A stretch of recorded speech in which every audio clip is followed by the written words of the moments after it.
Hi, this is Komal Chaudhary and I welcome to all at the YouTube channel GS365। आज का हमारा session special session रहने वाला है क्योंकि आज हम स्टार्ट कर रहे हैं एनसीईआरटी की एक नई प्लेलिस्ट जहां हम स्टार्ट कर रहे हैं क्लास 9 से 12 तक रहेगा। एनसीईआरटी हम कवर करेंगे और स्टार्ट कर रहे हैं हम ज्योग्राफी से। और आज फर्स्ट सेशन है और फर्स्ट सेशन में हम सिर्फ ज्योग्राफी के बारे में जानेंगे फर्स्ट चैप्टर के अकॉर्डिंग। ये चैप्टर यानी कि आज का लेक्चर एनसीईआरटी बुक से थोड़ा ज़्यादा रहेगा, एडवांस रहेगा। ये आपके ऊपर है कि आप कितना समझना चाहते हैं, कितना कवर करना चाहते हैं, किस एग्जाम के लिए आप पढ़ रहे हैं। राइट। सो भारत माता की जय बोलते हुए स्टार्ट करेंगे आज का अपना सेशन। तो सबसे पहले हम जानेंगे भारत के बारे में, इंडिया के बारे में। तो फर्स्ट टॉपिक हमारा, आपको पता है कि हम आज के टॉपिक हम डिस्कस क्या करने वाले हैं, पहले आपको ये पता होना चाहिए। तो हमारे जो टॉपिक रहने वाले हैं वो रहने वाले हैं आज भारत के बारे में जानेंगे, country as a country India के बारे में जानेंगे, लोकेशन क्या है, कुछ बेसिक चीज़ें भी समझेंगे, साथ के साथ जानेंगे साइज़ क्या है भारत का, साइज़ के बारे में थोड़ी चर्चा करेंगे, डिस्कस करेंगे एंड फिर डिस्कस करेंगे नेबर्स के बारे में कि कौन कौन से नेबर्स हैं। ये तो हो गया, यहाँ तक तो रहेगा आपके एनसीईआरटीज़ का। बट मैंने कहा था कि ये क्लास थोड़ी एडवांस रहेगी। एडवांस किस सेंस में रहेगी, तो हम थोड़ा डिस्कस करेंगे कि इंडिया के जो डिस्प्यूट हैं, बॉर्डर्स डिस्प्यूट, किन किन देशों के साथ क्या क्या है, कौन सी लोकेशन है जिनके लिए डिस्प्यूटेड लोकेशंस हैं, और हिस्ट्री में ऐसा क्या हुआ है कि जो ये आपको कि ये एक डिस्प्यूटेड एरिया बन गए हैं, क्या बेसिक्स हैं, क्या है हिस्ट्री से रिलेटेड। राइट। तो हम बहुत ही डिटेल में आज का सेशन करने वाले हैं। स्टार्ट करेंगे हम आज का सेशन। पहले हम लोकेशन के बारे में जानेंगे। आप सभी को पता है कि भारत बहुत ही एक वास्ट कंट्री है एंड अगर मैं लोकेशन की बात करूं तो भारत यानी कि इंडिया लोकेटेड है नॉर्दर्न हेमिस्फीयर में। ठीक है, नॉर्दर्न हेमिस्फीयर में आप यहाँ समझ सकते हैं कि जब हम पूरे अर्थ को हेमिस्फीयर में डिवाइड करते हैं तो हम दो हेमिस्फीयर में देखते हैं, नॉर्दर्न हेमिस्फीयर और सदर्न हेमिस्फीयर। ठीक है, तो नॉर्दर्न हेमिस्फीयर 0 डिग्री, जो जिसे हम इक्वेटर बोल रहे हैं, 0 डिग्री से ऊपर रहेगा तो नॉर्दर्न हेमिस्फीयर एंड नीचे रहेगा तो सदर्न हेमिस्फीयर। इसी तरीके से यह ग्रीनविच लाइन, प्राइम इन्हें बोलते हैं प्राइम मेरिडियन लाइन। ठीक है, तो प्राइम मेरिडियन से अगर ईस्ट में रहेगा तो ईस्टर्न हेमिस्फीयर एंड वेस्ट में रहेगा तो वेस्टर्न हेमिस्फीयर। इस तरीके से हम क्या कर सकते हैं, एक कंक्लूजन निकाल सकते हैं कि भारत कहाँ पे स्थित है बेटा। अगर मैं बात करूँ लोकेशन की तो हमारी इंडिया की लोकेशन ये रही, एक मिनट, इंडिया की लोकेशन ये रही। तो भारत यहाँ पे पड़ता है कहीं और इस वजह से हम इसे बोलते हैं कि भारत कहाँ पे स्थित है, नॉर्थ ईस्ट हेमिस्फीयर में स्थित है प्रॉपर। ठीक है, ऑप्शन अगर ये आता है कि भारत की लोकेशन क्या है, नॉर्दर्न हेमिस्फीयर या सदर्न हेमिस्फीयर, और दो ही ऑप्शन है तो आप क्या बोलेंगे, नॉर्दर्न हेमिस्फीयर। लेकिन जब आप अगर ऑप्शन ये दे रखा है कि नॉर्थ ईस्ट है या नॉर्थ वेस्ट है तो आप बोलेंगे नॉर्थ ईस्ट। ठीक है, आप बहुत ही स्पेसिफिक पढ़ेंगे और याद रखेंगे। ठीक है, दूसरा एक चीज़ समझिए, जब हम बात कर रहे हैं नॉर्थ ईस्ट की तो हम पूरे डिवाइड करते हैं, एक मिनट और है, आइए इधर आइए। ठीक है, तो हमारे पास जब हम बात कर रहे हैं, हमारे पास ओवरऑल हैं कितने ये कॉन्टिनेंट हैं, north America, south America, Africa, Europe, Asia, ठीक है, ऑस्ट्रेलिया, और भारत की लोकेशन ये है येलो पार्ट। ठीक है, तो आप सब देख पा रहे होंगे कि ये जो पार्ट है बेटा ये एशिया के साउथ में स्थित है। ठीक है, तो एक लाइन सिंपल ऐसी बन सकती है कि इंडिया की लोकेशन एशिया के सदर, साउथ और सेंट्रल में स्थित है या लोकेटेड है। तो मैं यहाँ से दो स्टेटमेंट पास कर रहा हूँ, दोनों ध्यान से सुनेंगे। फर्स्ट क्या है कि India is located in the northern hemisphere, number 1। Second में भी India is located in north east hemisphere, one and another location, sorry statement, India is located in south central part of the Asian continent. Clear point. चलो ठीक है, आते हैं back, हमारा next हमारा है, ठीक है, यहाँ आते हैं। So India lies entirely in the northern hemisphere, लिखा हुआ है। India's mainland extend between latitude and longitude, यानी कि जो भारत है, जो इंडिया है, उसकी जो मेन लैंड है, जब हम बात करते हैं लैंड की तो हम दो तरीके से समझते हैं कि एक तो मेनलैंड हो गया और एक आइलैंड की तरह समझते हैं, जैसे कि ये हो गया। ठीक है, तो जब हम देख रहे हैं बेटा जो कन्याकुमारी वाला पार्ट है, नेक्स्ट लास्ट बिल्कुल सदर्न मोस्ट पॉइंट, इसे बोलते हैं, ये यहाँ से ऊपर का जो पार्ट है ये है भारत के मेनलैंड का पार्ट, ठीक है, और यहाँ पे ये आइलैंड का पार्ट है, ठीक है। तो यहाँ का लैटिट्यूड और यहाँ का लैटिट्यूड अलग रहेगा जब मैं ऐसे पैरेलल ले रहा हूँ, लॉन्गिट्यूड तो अलग रहेगा, ठीक है। क्लियर पॉइंट, समझ में आ गया। लैंड हम दो प्रकार से देखते हैं, मेनलैंड और आइलैंड वाला, ठीक है। तो मेनलैंड कहाँ से होगा, कन्याकुमारी से जो नॉर्थ की तरफ जाएंगे तो वो मेनलैंड का हिस्सा है, और आइलैंड को भी काउंट कर देंगे तो वो भारत के लैंड का हिस्सा है। लेकिन अगर आइलैंड्स को अलग करते हैं, आइलैंड्स में अंडमान निकोबार एंड लक्षद्वीप को हम अलग कर रहे हैं, तो क्या बन रहा है, हमारा मेनलैंड बन जाता है, ठीक है। तो हम समझ गए मेनलैंड की बात क्या हो रही है, यहाँ पे हमें बात हो रही थी मेनलैंड की। तो जो मेनलैंड है वह लैटिट्यूड और लॉन्गिट्यूड में डिवाइडेड है, यानी कि जब हम जो लैंड है हमारी लोकेशन है कोई भी मैप पे जब हम देखते हैं बेटा, तो उसे लैटिट्यूड और लॉन्गिट्यूड में मापते हैं, ठीक है। लैटिट्यूड और लॉन्गिट्यूड का हम यूज़ कहाँ करते हैं, हम किसी भी प्लेस की लोकेशन जानने के लिए या फिर टाइम जानने के लिए हम लैटिट्यूड और लॉन्गिट्यूड का प्रयोग करते हैं। लैंगिट्यूड जो होती है, जो लॉन्गिट्यूड है, उससे हम टाइम का पता चलता है हमें, और लैटिट्यूड से हमें लोकेशन की पता चलती है, ठीक। कैसे पता चलती है मैं समझाऊंगा अभी कि भारत का जो जब आप मोबाइल सर्च करते हो तो आपको पता होगा कि +530 लिखा होता है, वह क्यों लिखा होता है, आज हम बात करेंगे, ठीक है। तो बहुत ही इंटरेस्ट आने वाला है, बस देखते रहिए, ठीक है। तो नेक्स्ट हमारा है the tropic of cancer divides India into 2 almost equal parts, ठीक है। आइए मैप पे देख लें थोड़ा सा कि देखो ये है हमारा मैप। तो बेटा ये है हमारा 0 डिग्री, ये लाइन दिख रही है आपको, ये है 0 डिग्री, जैसे हम बोलते हैं इक्वेटर, ठीक है साहब, इक्वेटर। और यहाँ पे हमारा जा रहा है लगभग यहाँ आएगा बेटा, जिसे हम बोल रहे हैं 23.5, ये होती है tropic of cancer, tropic of cancer, ठीक है। तो स्टेटमेंट ये था कि ट्रॉपिक ऑफ कैंसर ऑलमोस्ट जो वर्ल्ड मैप है, जो पृथ्वी है, उसको 2 भागों में डिवाइड करती है। दूसरा, आप एक चीज हमेशा याद रखना कि जितनी भी लाइंस आपको दिख रही हैं, ये ठीक है, ये सब लैटिट्यूड लॉन्गिट्यूड है। और दूसरा, यह पृथ्वी पर कहीं भी नहीं दिखती हैं, ये वर्चुअली हम लोकेशन जानने के लिए ग्लोब पर डिजाइन करते हैं, राइट। तो ये ग्लोब पर ही आपको दिखेंगी, रियल में ये अर्थ पर आपको कहीं भी दिखने वाली नहीं है, ठीक है। तो इट इज टोटली एज्यूमिंग, कि हम सिर्फ एज्यूम करते हैं to get the location of and the time also, तो ठीक है। तो ये जो है ये 23.5 डिग्री ट्रॉपिक ऑफ कैंसर, जिसे हम बोलते हैं कर्क रेखा, यह इस ग्लोब को 2 बराबर भागों में डिवाइड करती है, यानी कि northern hemisphere and southern hemisphere is equal at the point of 23.5 पे ये दोनों बराबर हो जाते हैं, ठीक है। क्लियर पॉइंट यहाँ तक, ठीक। डिस्कस करेंगे भारत को डिटेल में, थोड़ा बेसिक चीजें पता चल जाए आपको, फिर डिस्कस करेंगे, डोंट वरी, ठीक है। चलो नेक्स्ट आते हैं। नेक्स्ट हमारा क्या है बेटा, the island group of Lakshadweep and Andaman Nicobar also part of the India. It is basic thing कि अंडमान निकोबार और लक्षद्वीप दोनों भारत का हिस्सा है, ये आपको पता है बेसिक, कि द्वीप के रूप में हमारे पास लक्षद्वीप है और अंडमान निकोबार द्वीप है। जैसे कि मैंने आपको मैप पे भी दिखाया, कौन कौन से बेटा, जो राइट हैंड साइड पर रहेंगे, जो बंगाल की खाड़ी में है, state of bay of Bengal, ये बे ऑफ बंगाल का पार्ट है, एंड ये अरेबियन सी है यहाँ पे, ठीक है।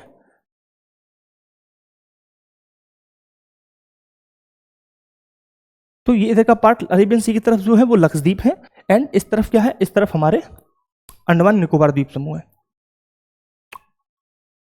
यस।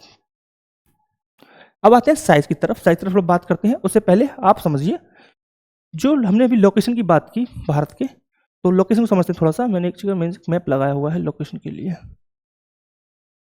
यस। चलो, या जो लोकेशन है हमारा नॉर्थन, जो नॉर्थ ईस्ट पॉइंट है बिल्कुल, उसकी लोकेशन है 37.6 डिग्री एन, राइट। और ये ईस्ट जो हमारा वेस्टर्न पार्ट है 68 डिग्री 7 मिनट ईस्ट है, एंड ये 97 डिग्री एंड ये मिनट होता है ईस्ट, ठीक है। तो ये 37 है, डिग्री होता है, फिर यहाँ पे मिनट होता है, डिग्री होता है, और यहाँ पे 8 डिग्री 4 मिनट होता है, ये नॉर्थ में है, और यहाँ पे 6 डिग्री 4.5 मिनट नॉर्थ है। अब देखो दूसरा जो लास्ट पॉइंट है, इसे इंदिरा पॉइंट बोलते हैं बेटा, और जो साउथ बिल्कुल नॉर्थर्न पॉइंट है उसे इंदिरा कोल बोलते हैं, लिखा हुआ नहीं है, आप याद रख सकते हैं, इंदिरा कोल। अब समझेंगे हम 2 चीज यहाँ पे, पहले तो ये दोनों चीजें हैं क्या, तो बेटा ये तो हमारा है लैटिट्यूड, लैटिट्यूड जिसे हम बोलते हैं अक्षांश, ठीक है, एंड ये है हमारा लॉन्गिट्यूड, जिसे बोलते हैं हम देशांतर। ठीक है, तो ये हमारा हो गया लैटिट्यूड, ये लॉन्गिट्यूड। लैटिट्यूड क्या होते हैं बेटा? जो 0 डिग्री लाइन के पैरेलल होंगे, पैरेलल, उन्हें कहेंगे हम लैटिट्यूड, और जो प्राइम मेडियन लाइन के पैरेलल होंगे उन्हें कहेंगे हम क्या? लॉन्गिट्यूड। लोकेशन जानने के लिए हम यूज करते हैं लैटिट्यूड का, वहीं अगर मुझे टाइम जानना है किसी पर्टिकुलर प्लेस का तो हम यूज करेंगे किसका प्रयोग? लॉन्गिट्यूड का। समझ गया? दोनों का यूज समझ गया आप? अगर मुझे किसी भी प्लेस की लोकेशन जाननी है तो मैं यूज करूंगा किसका? लैटिट्यूड का। अगर मुझे जानना है टाइम तो मैं यूज करूंगा किसका? लॉन्गिट्यूड का। ठीक है, तो देखो जब क्वेश्चन ये आता है मेरे पास कि भारत का, इंडिया का मेन लैंड से आप बताइए लैटिट्यूड, सॉरी लॉन्गिट्यूड बताइए मेन लैंड से, तो आप बताएंगे कन्याकुमारी पॉइंट से जम्मू कश्मीर तक का, और यहां से स्टार्ट करेंगे 8 डिग्री 4 मिनट से जाएगा 37 डिग्री 6 मिनट। ठीक है, वहीं मुझसे कहेगा कि भारत का बताइए अंडमान निकोबार द्वीप समूह से, तो आप याद रखेंगे 6 डिग्री 4 मिनट से जाएगा 37 डिग्री 6 मिनट तक। ठीक है, तो दोनों ही डिफरेंस आपको पता होना चाहिए कि कौन कौन सा डिफरेंस हमारे में है, राइट? कौन सा डिफरेंस रहेगा, यानी कि 6 डिग्री 4 मिनट है और यहाँ पे 8 डिग्री 4 मिनट है, इधर 37 डिग्री 6 मिनट ही रहेगा, चेंज नहीं होगा। यहाँ से चेंज होगा क्योंकि ये मेनलैंड से है, यानी कि ये इसे बोल रहे हैं मेनलैंड से। लिख देता हूं, थोड़ा सा याद रहेगा, ये मेनलैंड से है और ये अंडमान निकोबार द्वीप समूह से है। ठीक है साहब, क्लियर पॉइंट यहाँ तक? क्लियर है? तब चलो अब आते हैं back to the topic, size पर। ठीक है, तो साइज जब हम बात कर रहे हैं तो covering an area of 3.28 million square kilometres, यानी कि 3.28 मिलियन किलोमीटर का एरिया कवर करता है भारत, और इस एरिया के साथ वह कितना बड़ा है? वर्ल्ड का 7th लार्जेस्ट कंट्री है इन टर्म ऑफ लैंड। ठीक है, यानी कि जब हम भौगोलिक क्षेत्र के रूप में देखते हैं, ज्योग्राफिकल एरियाज के रूप में हम बात करते हैं, तो भारत 7th लार्जेस्ट कंट्री है इन द वर्ल्ड, राइट? अगर मैं पॉपुलेशन की बात करता हूं, तो जब हम पॉपुलेशन की बात कर रहे हैं तो India has first position when we discuss as a population. ठीक है, इन टर्म ऑफ पॉपुलेशन। तो जब हम पॉपुलेशन के टर्म में बात करेंगे तो India has a first position, and जब हम बात करेंगे लैंड के रूप में तो India has 7th position, right? Total length of coast line कितना है? 7516, जो कि अब अपडेट हो चुका है बेटा, कितना है? 11098.86। मे बी आपके एनसीईआरटी में लिखा होगा, बट यह अभी लगभग 30 डेज पहले की बात है जब ये अपडेट किया गया है। अपडेट क्या हुआ बेटा?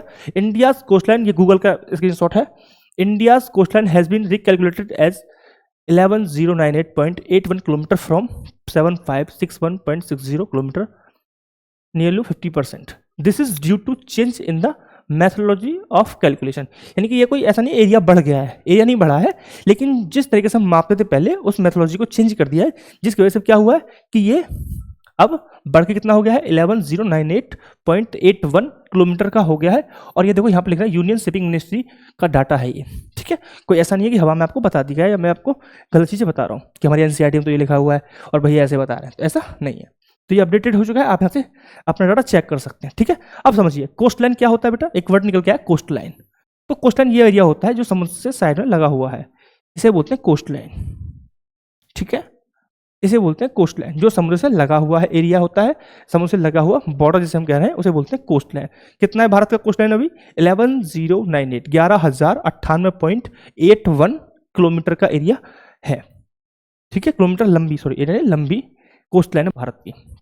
ठीक है, India east west extent appears to the smaller than the north south extent, यानी कि ईस्ट, ये यहाँ से समझिए आप। इसके लिए मैं आपको एक मैप पे ले चलूंगा फिर से, सॉरी बहुत सारे मैप लगाए मैंने आपको समझाने के लिए। ये लाइन कह रहा है कि जो भारत का नॉर्थ से ईस्ट तक की जो लाइन है वह कितना है? 2933 किलोमीटर का है, एंड जो भारत का east, sorry north to south है वो कितना है? 3214 किलोमीटर का है। ठीक है, तो ये कह रहा है कि भारत का जो विस्तार है, जो एक्सटेंशन है, भारत का एक्सटेंशन है, वह नॉर्थ टू साउथ ज्यादा है कंपेयरली ईस्ट टू वेस्ट। ठीक है, आप याद रखेंगे ईस्ट टू वेस्ट कितना है? 2933 किलोमीटर, 2933 किलोमीटर। वहीं नॉर्थ टू साउथ यानी उत्तर से दक्षिण कितना है? 3214 किलोमीटर। ये यहाँ पे लाइन थी। वापस चलते हैं अपनी स्लाइड पर। ठीक है, आप रिवाइज कर सकते हैं, आप जुड़ेंगे, मैं आपको बता दूंगा कहाँ पे आपको ये पीडीएफ मिल जाएगी। आप अपने आप से खुद से बाद में रिवाइज कर सकते हैं, सारे मैप देख सकते हैं, बहुत अच्छे मैप लग रहे हैं, ताकि आप बाद में भी चीज़ें समझ पाएँ। ठीक है, India's latitudinal and longitudinal extent is about 30 degrees, difference लगभग 30 डिग्रीज का है, आप देख लेंगे, ठीक है। India standard time is based on 82.30 degree east meridian which pass near the Mirzapur in UP, latitudinal extent influence duration of the day and night. देखिए ये कह रहा है कि जो भारत का स्टैंडर्ड टाइम है वह कितना है, 82.5 है, कितना बेटा 82.5 है, ठीक है, ईस्ट। ये कैसे कैसे डिफाइन किया गया है कि भारत का जो स्टैंडर्ड टाइम है वह 82.1/2 अरे यार देता हूँ, ऐसे लिख देता हूँ, ठीक है, 82.1/3 82 डिग्री होता है ये, ठीक है। तो भाई इसको हम दिखाएंगे, एक अनदर मेरे पास मैप है बहुत अच्छा सा, ये रहा। तो जब हम बात कर रहे हैं डेट लाइन की, तो डेट लाइन हमारे पास है 82.5 डिग्री ईस्ट में जाता है। ईस्ट में से जाता है बेटा, देखो ध्यान से आप याद करो वो मैप जहां हमने देखा था कि भारत की स्थिति क्या है, भारत की लोकेशन क्या है, भारत की लोकेशन ये रही। तो जब हम पूरा भारत को देखेंगे तो भारत पूरा ईस्ट में है, ये लाइन डिवाइड कर रही है ईस्ट और वेस्ट को, और भारत पूरा ईस्ट में है। तो हम जब भारत के लिए कोई भी चीज़ करेंगे तो भारत को लिखेंगे ईस्ट, ठीक है। इसलिए हर लोकेशन के आगे यहाँ पे क्या लिखा हुआ है, नॉर्थ लिखा हुआ है, क्योंकि भारत की लोकेशन क्या है, इस जो ये लाइन है इससे ऊपर है तो नॉर्थ हो गया, तो ये लाइन नीचे होने के बाद भी इसके आगे नॉर्थ लिखा हुआ है, ठीक है। ये ईस्ट में है लेकिन ये लाइन वेस्ट में होने के बाद भी यहाँ ईस्ट लिखा हुआ है, ठीक है, याद है ना, लिखे हुए ना ईस्ट, लोकेशन लिखा है ना, लोकेशन हमने ईस्ट, ठीक है। चलो तो आप समझ में आ गए कि मैं क्यों ईस्ट लिखूंगा। आइए, तो ये हमारा है 82.5 डिग्री लाइन, और जो 0 डिग्री लाइन से ईस्ट में पड़ता है। और जब हम बात करते हैं ईस्ट में यहाँ से यहाँ तक जो डिफरेंस आ रहा है वह 82.5 डिग्री का डिफरेंस है।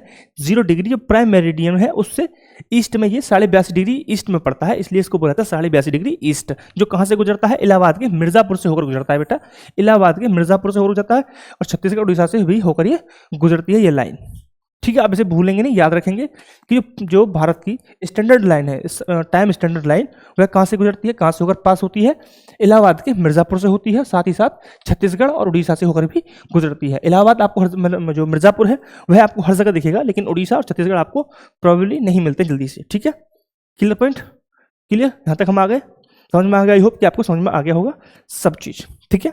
अब हम डिस्कस करेंगे टाइम निकालना, भी मैं आपको सिखाऊंगा थोड़ा सा, ठीक है, क्लियर पॉइंट।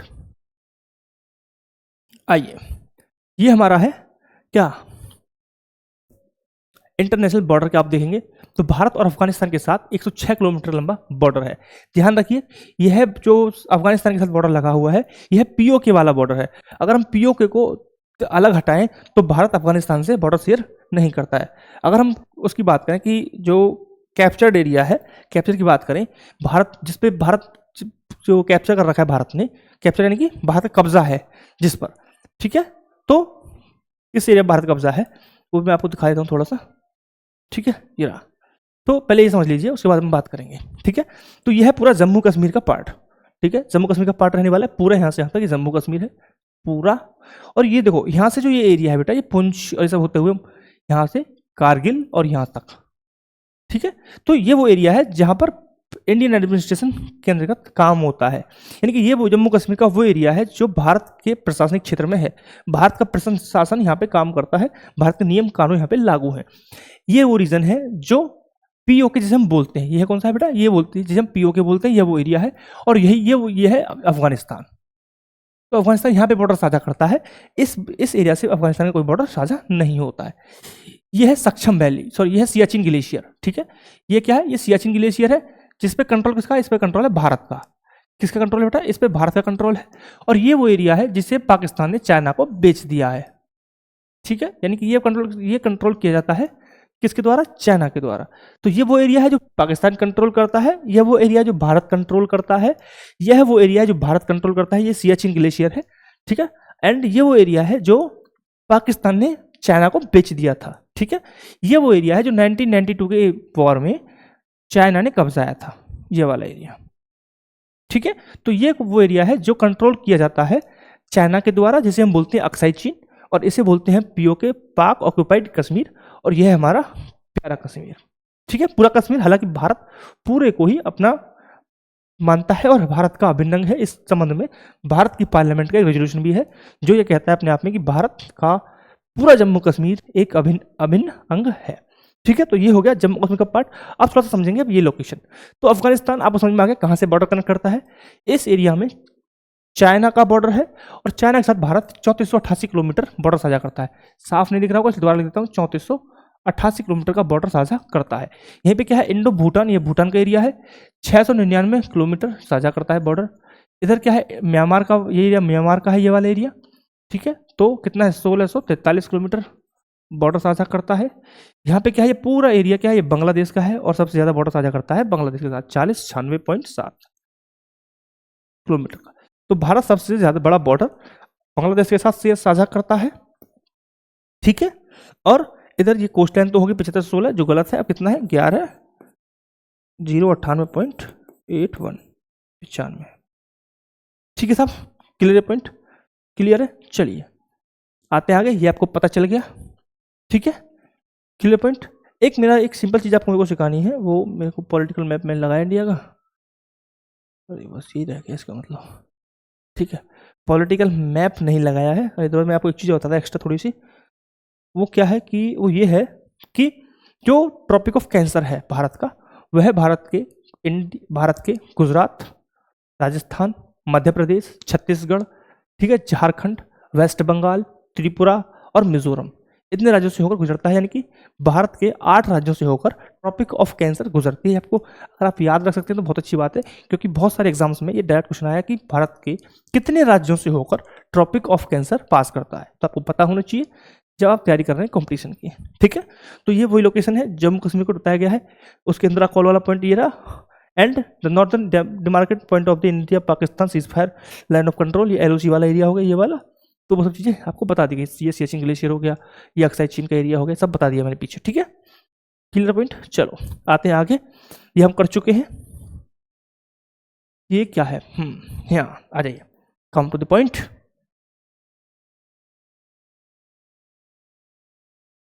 देखो, ये है अंडमान निकोबार द्वीप समूह का पूरा एरिया, और यहाँ पे क्या है, लक्षद्वीप है।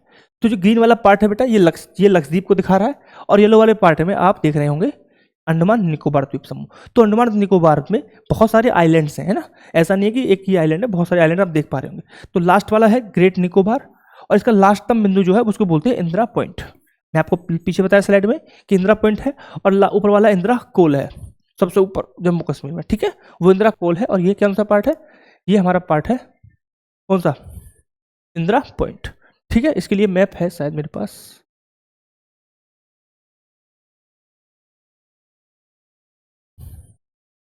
एक मिनट देना मेरे को, चलो शायद नहीं है, मेरे को लगाने की याद दे दी। ठीक है, तो आपको पता चल गया। आप इसी ध्यान रखेंगे कि 10 डिग्री चैनल लिटिल अंडमान और ग्रेट निकोबार को अलग करता है। ये कौन सा है, 10 डिग्री चैनल है। 10 डिग्री चैनल बेटा कोई ऐसा कुछ नहीं है, जो 10 डिग्री लैटिट्यूड है उसकी हम बात कर रहे हैं। 10 डिग्री लैटिट्यूड कौन सा होगा, N होगा, क्या होगा बताइए, N होगा या S होगा। भाई ऑब्वियस सी बात है N होगा, क्योंकि पूरा भारत कहाँ पड़ता है, पूरा भारत लोकेटेड है नॉर्दर्न हेमिस्फीयर में। तो सिंपल सी बात है 10 डिग्री N याद रखेंगे। और ये नीचे बात होगी तो 10 डिग्री नॉर्थ होगा, साउथ होगा सॉरी। अगर क्वेश्चन में ये आ गया कि लिटिल अंडमान और ग्रेट निकोबार को कौन सा लैटिट्यूड अलग करता है, और आपका क्वेश्चन ये आ गया, आपको दे दिया 10 डिग्री नॉर्थ और 11 डिग्री साउथ, है ना, और बोथ दे देगा और नन दे दिया। आपको पता है कि 10 होता है, लेकिन आपने सॉरी यहाँ N होना चाहिए था, है ना, 10, अरे आजा 10S लिखा हुआ था, है ना। तो आप क्या करेंगे, बहुत जल्दी लगा देंगे, लेकिन क्योंकि आपने N और S का ध्यान नहीं दिया तो आपको क्या हो जाएगा, गलत हो जाएगा। तो करेक्ट ऑप्शन क्या रहेगा, नन रहेगा, क्योंकि आंसर क्या है 10 डिग्री नॉर्थ इसका आंसर है। इसी तरीके से जो कवरावती है और मिनिकॉय है, ठीक है, कवरावती लक्षद्वीप की राजधानी है, इसकी लोकेशन क्या है, ये रही, ये मिनिकॉय है नीचे द्वीप। तो मिनिकॉय को अलग करता है कवरावती, और मिनिकॉय को 9 डिग्री चैनल अलग करता है। इसी तरीके से मिनिकॉय और मालदीव को, यानी कि लक्षद्वीप, ये मिनिकॉय के लास्ट पॉइंट है, यानी कि क्वेश्चन ये आएगा लक्षद्वीप और मालदीव, लक्षद्वीप और मालदीव को कितना डिग्री अलग करता है बेटा? 8 डिग्री चैनल अलग करता है। तो आपको 3 चीज पढ़नी पड़ेंगी, 8 9 10, 8 9 10 आपको करना पड़ेगा। 8 डिग्री के बारे में क्या पता है कि लक्षद्वीप और मालदीव को अलग करता है 8 डिग्री, ठीक है। 9 डिग्री क्या करता है? कवरावती और मिनिकॉय को अलग करता है। 10 डिग्री क्या करता है? लिटिल अंडमान और ग्रेट निकोबार को अलग करता है। ये आपको पता चल गया, ठीक है। क्लियर पॉइंट है, पक्का, डन। चलो आइए next, India and the world. India and the world, Bharat और दुनिया। बताइए क्या समझ में आ रहा है? भारत और दुनिया से आप क्या समझते हैं? तो फर्स्ट क्या है मेरा? The Indian land mass is centrally located in the west and the east Asia. इस लाइन से आपको क्या समझ में आया कि भारत का जो पूरा लैंड मास है वह कहाँ एग्जिस्ट करता है, कहाँ लोकेटेड है, यह आपको पता होना चाहिए। तो कहाँ पड़ता है ये आपको पता है? पता है क्या? पता है क्या? चलो, तो कहाँ पड़ रहा बेटा? वेस्ट में पड़ेगा और ईस्ट एशिया में पड़ेगा। वेस्ट एशिया और ईस्ट एशिया, ठीक है। ईस्ट और वेस्ट का कोई कॉन्सेप्ट नहीं है। कॉन्सेप्ट सिर्फ इतना सा है कि जहां मैं खड़े होकर देख रहा हूं वहां से मेरे राइट हैंड साइड पर क्या होगा, जैसे मैं इस तरफ देख रहा हूं, सामने मेरे नॉर्थ होगा, इस तरफ नॉर्थ है तो इस तरफ मेरे क्या होगा? ईस्ट होगा और इस तरफ वेस्ट होगा, ठीक है। सपोज करो मेरे पास ये लोकेशन है, भारत ही ले लो, तो ये वाला एरिया कैसा हो गया? ईस्ट हो गया और ये क्या हो गया? वेस्ट हो गया, ठीक है। ये एशिया का पार्ट है तो एशिया हो गया। अगर जब हम अब भारत के लिए बोला जाता है साउथ ईस्ट एशिया, ठीक है। तो यहाँ बैठा कोई व्यक्ति ऊपर, अगर यूएसएसआर है जिसे हम रशिया पढ़ते हैं, रशिया है, उसके लिए अगर हम बात करें तो ये क्या है? साउथ ईस्ट एशिया कंट्रीज हो गए, ठीक है। भारत इनके लिए क्या बोलता है? साउथ ईस्ट एशिया बोलता है, क्योंकि भारत इनके तुलनात्मक रूप से नॉर्थ में स्थित है, ठीक है। अगर मैं यहाँ से खड़े होकर बोलूंगा तो ये वेस्ट बोलूंगा। अब बोलते हैं ना गाँव में कि ये क्या है? पश्चिम में रहने वाला पछा का है, और ये तुम पूर्विया हो, है ना। वो वाला कॉन्सेप्ट भी इसी से बनता है कि पूर्व में जो है वो पूर्विया हो गया, वेस्ट में जो पछा वो हो गया पछा के, है ना। तो हम जहां खड़े होकर देख रहे हैं वहां से पता चलता है कि क्या कॉन्सेप्ट है, ठीक है। तो इस तरीके से इंडिया का जो लैंड मास है ओवरऑल वो वेस्ट एंड ईस्ट एशिया में है। कोई व्यक्ति यहाँ पे बैठा है, यहाँ से बोलेगा तो उसके लिए वेस्ट में है, यहाँ से बोलेगा तो ईस्ट में है, ठीक है। Clear? The trans Indian ocean routes connect the countries the west and countries in the east. जो रूट है, टेरेन रूट है वाटर वाला, वह जो वेस्टर्न कंट्रीज है उनको भी कनेक्ट करता है और ईस्टर्न कंट्रीज को भी कनेक्ट करता है, ठीक है। नेक्स्ट क्या है? The Deccan peninsula which extend into the Indian ocean has helped India in maintaining close relation with the Africa, west Asia and Europe with its western coast and east Asia and the south east Asia from its eastern coast. देखो ये कह रहा है कि भारत के पास जो location है वह उसकी लोकेशन के कारण पश्चिम में, वेस्ट में, इधर क्या है? मिडिल ईस्ट के देश हो गए, इधर अंदर जाओगे मिडिल ईस्ट यूरोप हो गया, इधर क्या हो गया? ईस्ट वाले देश, सबको कनेक्ट करता है। अफ्रीका हो गया, चाहे वेस्ट एशिया हो, चाहे यूरोप हो, ठीक है। इनको अपने कोस्ट के माध्यम से, सबको वाटर के माध्यम से कनेक्ट करता है अपनी लोकेशन के कारण। सिंपल सी बात इतनी समझने की है, ठीक है। India contact with the world via land route and much more than the maritime route. यानी कि इंडिया क्या करता है? कॉन्टेक्ट करता है वर्ल्ड को, किससे? अब भारत के पास दोनों ऑप्शन हैं कि वह यहाँ से भी कनेक्ट कर सकता है और यहाँ से भी कनेक्ट कर सकता है। यानी कि भारत दोनों रूट के साथ दुनिया से जुड़ सकता है, चाहे वो वाटर से जुड़े, चाहे वह किसी जुड़े। अब ये यहाँ से यूरोप जाना है तो यहाँ सीधा जाएगा लेकर के, देशों के साथ कॉन्ट्रैक्ट करके। अगर यहाँ से दिक्कत है तो यहाँ से आ जाते हैं, लेकिन यहाँ पे हूती रिबल ये सब दिक्कत देते हैं इन जगह, तो फिर यहाँ से भी जाना पड़ता है कभी कभी, है ना, ठीक। और यहाँ से व्यापार होते हैं। तो भारत के पास दोनों ही ऑप्शंस अवेलेबल रहते हैं, चाहे वो लैंड के साथ कनेक्ट करे देशों के साथ, चाहे वह मैरीटाइम रूट के साथ भी कनेक्ट कर सकता है, दोनों रूट के साथ कनेक्ट कर सकता है। मैरीटाइम रूट होते हैं कि जो वाटर के द्वारा होते हैं, यानी कि जो पानी में समुद्र रास्ते होते हैं उनको मैरीटाइम रूट बोलते हैं, और लैंड रूट तो आपको पता है कि जमीनी रास्तों को लैंड रूट बोलते हैं, ठीक है साहब। Clear point? चलो अब करते हैं इंडिया एंड वर्ल्ड की बात। भारत और दुनिया के बारे में जानेंगे थोड़ा सा, भारत और दुनिया क्या है, ठीक है। India is the only nation which has a ocean named after it. यानी कि भारत एक ऐसा देश है, भारत ही केवल ऐसा देश है जिसके नाम पर किसी ओशन का नाम है। जैसे कि हम बात करें इंडियन ओशन की, हम नाम सुना हिंद महासागर, इंडियन ओशन की यहाँ पे बात हो रही है, ठीक है। India has contributed a lot to world in form of ideas, philosophies, ठीक है, Indian numerals and decimal system. यानी कि भारत ने नंबरों का ज्ञान कहाँ से दिया गया दुनिया में? भारत से गया। डेसिमल खोज कहाँ पे हुई? भारत से गई। तो भारत ने फिलोसफीज में, ठीक है, चाहे हम और कुछ बात करें, चाहे फिलोसफीज की बात करें, चाहे हम बात करें न्यूमरल्स हो गए, डेसिमल हो गया, है ना, बहुत सारे उपनिषद हमारे थे, रामायण हो गया, पंचतंत्र कहानियाँ हो गई। इन ऐसी फिलोसफीज के द्वारा भारत ने बहुत सारे वैल्यूज़ और बहुत सारी चीज़ों में योगदान दिया है। In the exchange India's architecture was influenced by the Greek sculptures and architectural style from the west Asia. ठीक है, अब देखो ये सब कैसे हो रहा है। आपको मैंने बताया अभी कि भारत की लोकेशन है ऐसी है कि भारत ने इतिहास में भी व्यापार किया है। ठीक है, चाहे हड़प्पा सभ्यता पढ़ लो, चाहे हड़प्पा सभ्यता पढ़ो, या उससे पहले हम बात करें, ठीक है, फिर वेदों की बातें कर लें, तो हर समाज में, हर सभ्यता में भारत ने व्यापार को बढ़ावा दिया है। जब व्यापार को बढ़ावा दिया जाता है, लोग जाते हैं तो एक दूसरे से मिलते हैं, तो कल्चरल एक्टिविटी होती है और वहाँ पर कल्चर एक्सचेंज होता है, एक दूसरे को इन्फ्लुएंस करते हैं लोग। जैसे कि मैं सपोज करो आपसे मिला, आपसे मिलूंगा तो मैं आपकी कुछ आपकी बात मुझे अच्छी लगेंगी, फिर मैं अप्लाई करूंगा, कुछ आपको मेरी बात अच्छी लगेगी तो आप मुझे अप्लाई करेंगे, राइट। इससे क्या होता है, कल्चरल एक्सचेंज होता है। जब भारत ऐसे माहौल में, ऐसी लोकेशन है भारत की, भारत ने हमेशा व्यापार को बढ़ावा दिया है। चाहे हम किसी भी सभ्यता की बात करें, किसी भी संस्कृति की बात कर लें, तो कहीं ना कहीं भारत ने अपने मूल्य, जो भारत के मूल्य थे वो बाहर गए और बाहर के मूल्य भी भारत में आए। जैसे कि उनसे प्रभाव क्या हुआ, एक बहुत अच्छा एग्जांपल दिखा यहाँ पे, ग्रीक स्कल्पचर। ठीक है, जो ग्रीक स्कल्पचर थी, चाहे आप देखो कि आप कोई और देश में जाएंगे, जैसे चाहे आप वहाँ चले जाओ, ज़्यादा दूर नहीं, जैसे कि ये हो गया कुतुब मीनार, है ना, ताजमहल, सब किसके प्रभावित हैं। भारत में ऐसी इमारतें नहीं बनती थी, लेकिन लोग बाहर से आए, उन्होंने अपनी इमारतें यहाँ बनाई, है ना, फिर उनको देख देख के लोगों ने बनाना स्टार्ट किया, राइट। तो इससे क्या हो रहा है, प्रभाव पड़ रहा है। ऐसा नहीं है कि एकदम कोई शक्तियां किसी को आई, रात को सोया था और सुबह सपने उठे और मैंने बना खड़ा कर दिया। कोई बाहर का व्यक्ति आया, उसने इन्फ्लुएंस, उसने लोगों को समझाया कि आप ऐसे कीजिए, उन्होंने क्या किया, प्रभाव डाला आप पर, आपने विचार आपको दिए। इसी तरीके से आपने भी अपने विचार लोगों को दिए। चाहे हम संस्कृति की बात कर ले, अपनी संस्कृति सभ्यता की बात कर ले, जो एग्जाम्पल के रूप में दिया है हमने, न्यूमरल्स हो गया, नंबर डेसिमल हो गया, उपनिषद की बात कर ले, चाहे हम रामायण की बात करें, चाहे हम बात करें पंचतंत्र कहानियों की, इन सब के माध्यम से हमने अपनी वैल्यूज़ दुनिया में पहुंचाई और दुनिया की वैल्यूज़ भी हमारे पास आई। जैसे कि बहुत अच्छा एग्जांपल यहाँ पे लिखा हुआ है, ग्रीक स्कल्पचर। और आप ये भी समझ सकते हैं, जैसे बहुत सारे एग्जांपल, बहुत सारी हमारे यहाँ इमारतें हैं जो अलग अलग तरीके से और दूसरों से प्रभावित हैं। ठीक है साहब, क्लियर पॉइंट। चलो ठीक है, अब बात करेंगे भारत के नेबर्स को लेकर। भारत के नेबर्स को लेकर हम थोड़े बात करेंगे कि पड़ोसियों के बारे में क्या हिसाब किताब चल रहा है भारत का।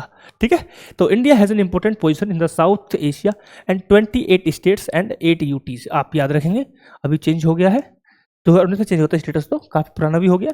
तो अब आपको पता होना चाहिए कि भारत में 28 स्टेट हैं और 8 यूटीज हैं। ठीक है, तो पहले 7 थी, दो यूटीज और बनी है, बट एक यूटीज को मर्ज कर दिया गया था। ठीक है, दमनदीप और दादरा नगर हवेली, पहले ये एक हुआ करती थी, सॉरी 2 हुआ करती थी, अब इनको एक ही यूटी बना दिया गया है। इसलिए भारत में आज भी 28 राज्य हैं और 8 यूनियन टेरिटरी हैं, यानी कि संघ शासित प्रदेश हैं, केंद्र शासित प्रदेश हैं। ठीक है, India shares it's boundaries with the Pakistan, Afghanistan, China, Nepal, Bangladesh, Myanmar, Bhutan. तो ठीक है, ये आप सबको पता है कि कौन कौन सा देश कहाँ पड़ता है। ठीक है, कौन कौन सा देश किस एरिया में भारत के साथ बाउंड्री शेयर करता है। अफगानिस्तान का आपको पता है कि भारत के जो पीओके वाला क्षेत्र है वहां पर अफगानिस्तान अपना बॉर्डर शेयर करता है, अदरवाइज जो भारत कंट्रोल करता है एरिया, उस एरिया से भारत के साथ बॉर्डर शेयर नहीं होता है। ठीक है, क्लियर। चाइना क्या है, नॉर्थ ईस्टर्न एरिया में चाइना का बॉर्डर है, नेपाल का है, बांग्लादेश का आपको पता है सबसे बड़ा बॉर्डर शेयर किया था, हमने आपको बताया था मैप के माध्यम से, कि मैप में आपको बताया गया था कि भारत के साथ जो बॉर्डर शेयर करता है वो ये रहा।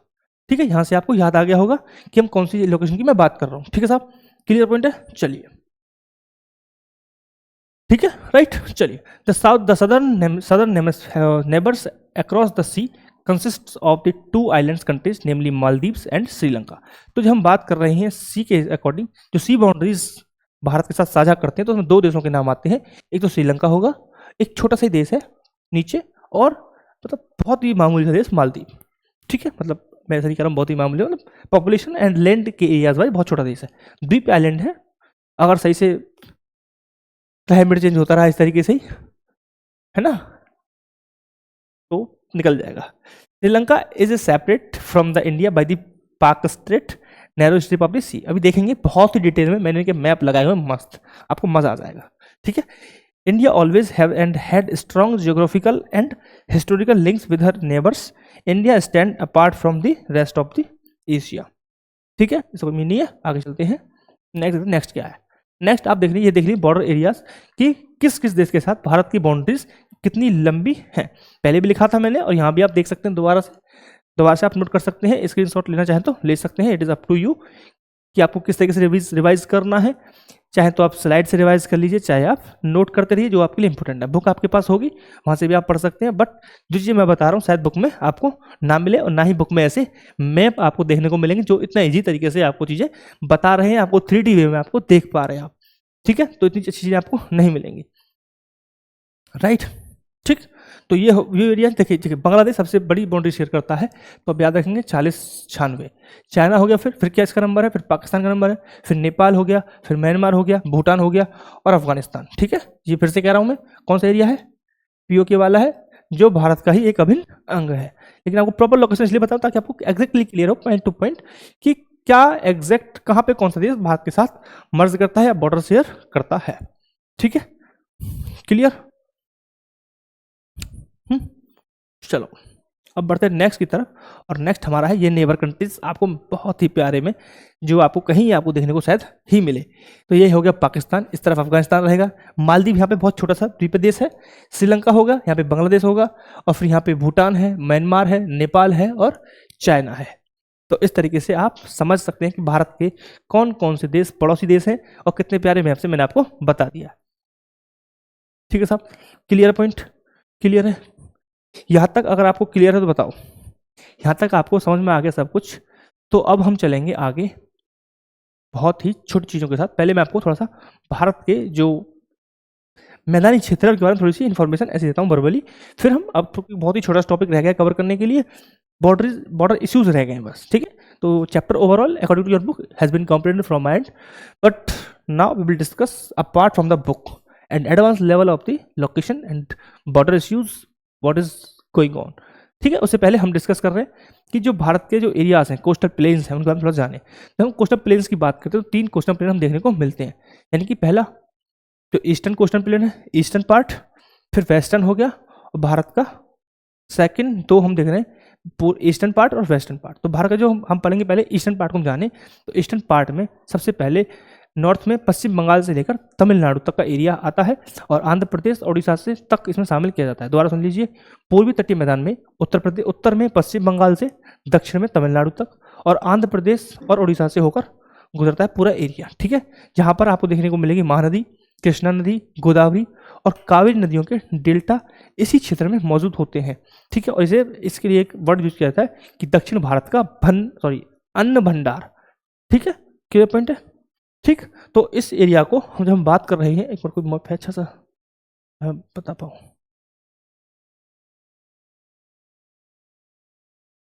चलो यहाँ सुन लीजिए, आप यहाँ देख लीजिए, मैप मेरे को लगाने की याद नहीं इस बात में, ठीक है। तो मैं बात कर रहा हूँ, यह है पूर्वी कोस्ट लाइन, पूर्वी कोस्ट लाइन है।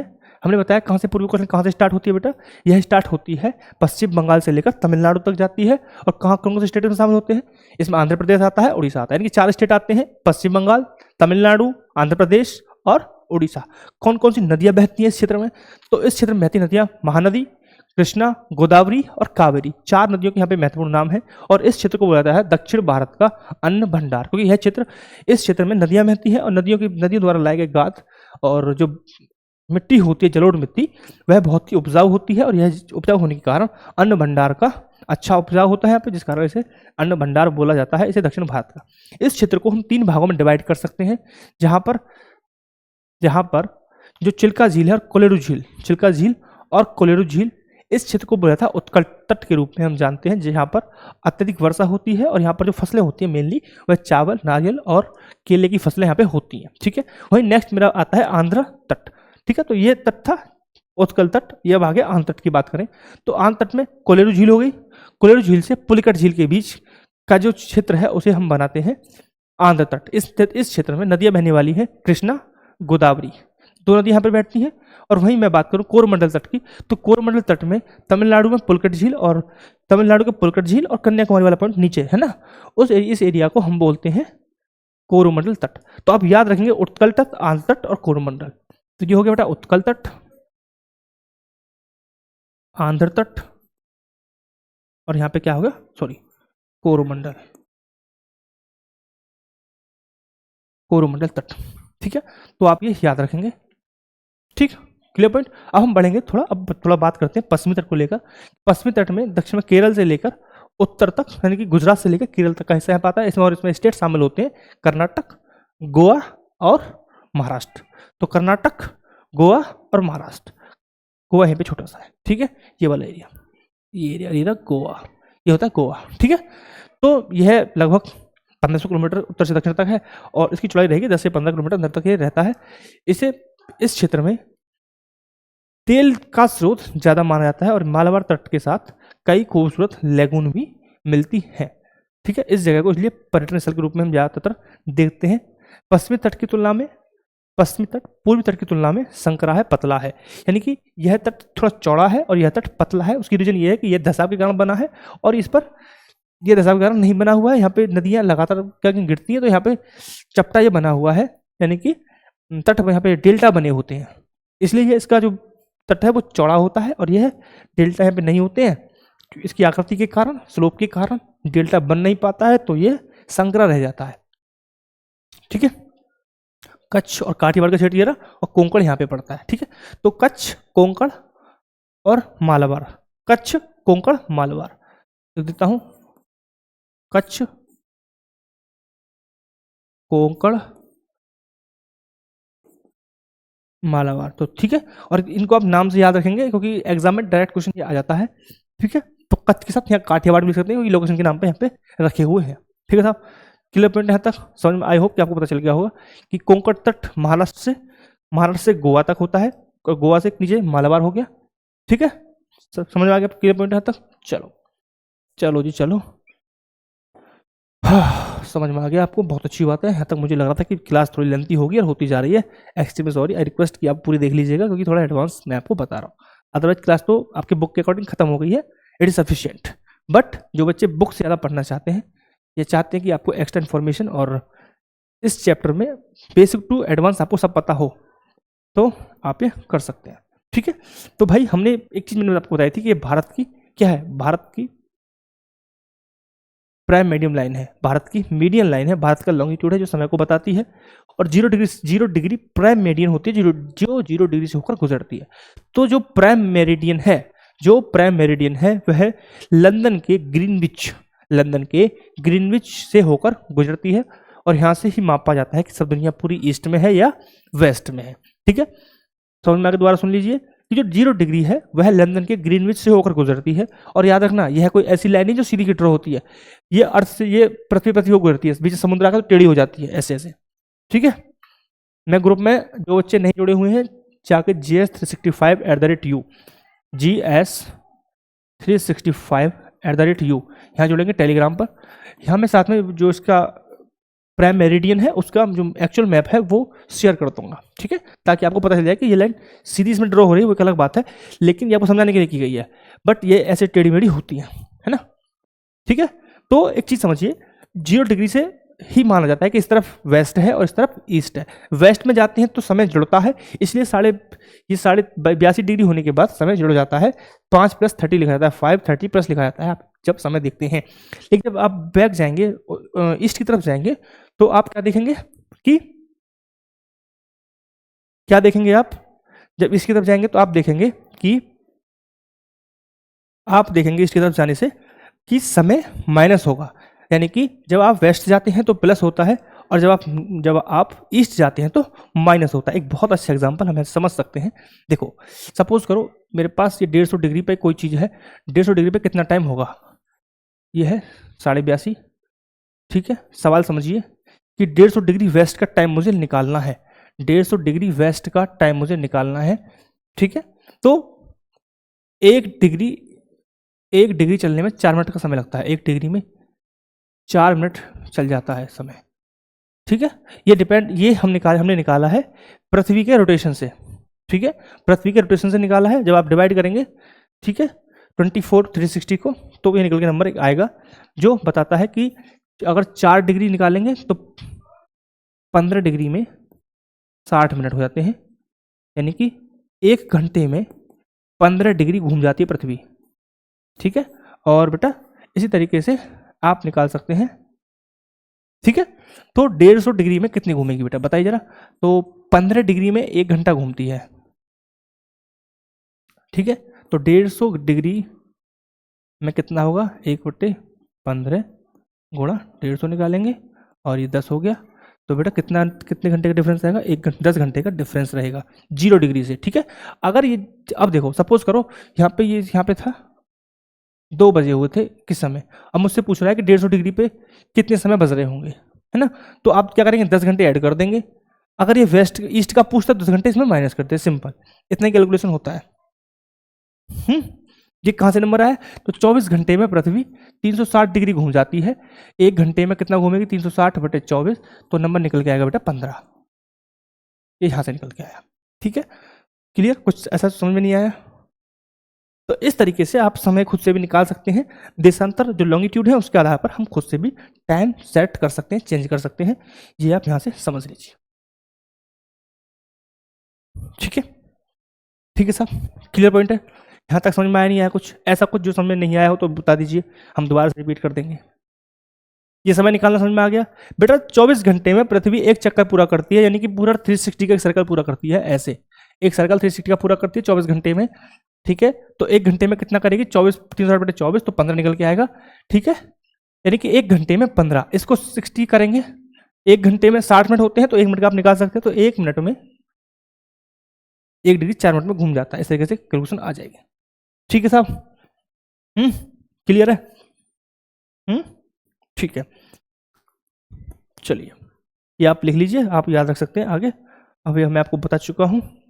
नेक्स्ट हमारा टॉपिक आने वाला है, कौन सा है साहब, नेक्स्ट अब हम पढ़ेंगे हमारे कंट्रीज के साथ होने वाले इश्यूज के बारे में जानेंगे। अब देखेंगे 1 बाय 1 सभी देशों के साथ बॉर्डर और उनसे होने वाली समस्याएं, उनसे मतलब क्या डिस्प्यूटेड है, क्या डिस्प्यूट है उस देश से जुड़े हुए होने के कारण। ठीक है, उससे पहले एक ministry of external affairs ministry of home affairs का एक डाटा है जो बताता है कि भारत का जो बॉर्डर है वह है 92 डिस्ट्रिक्ट। आप ये नंबर याद रख सकते हैं, लिख भी सकते हैं। भारत का बॉर्डर 92 डिस्ट्रिक्ट से होकर गुजर लगता है। ठीक है, 92 डिस्ट्रिक्ट से होकर लगता है और साथ ही साथ 17 स्टेट के साथ लगता है। ठीक है, स्टेट के साथ। ठीक है, क्लियर पॉइंट है। ठीक,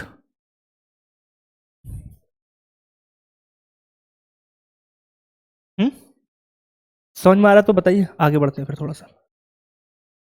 सा ही रह गया बस, मोटा मोटा बस होने वाला है। बस अब 1 बाय 1 देखेंगे, थोड़ा सा इशू रह गया बस। ठीक है, सो बस 5 मिनट तो नहीं लगेंगे, 10 से 15 मिनट मुझे दीजिएगा, हो जाएगा। अच्छा, एक चीज़ बताइए सिंपल सा, मुझे बताइए कि भारत की सबसे बड़ी बाउंड्री किसके साथ साझा करता है भारत, तो बांग्लादेश। सबसे छोटी का जिक्र किया हमने, किया है, याद करो। सबसे लास्ट में कौन था, अफगानिस्तान 106। ठीक है, तो मतलब ऐसा नहीं मैं मुंह से नहीं बोल रहा हूँ और आप भूल जाओ।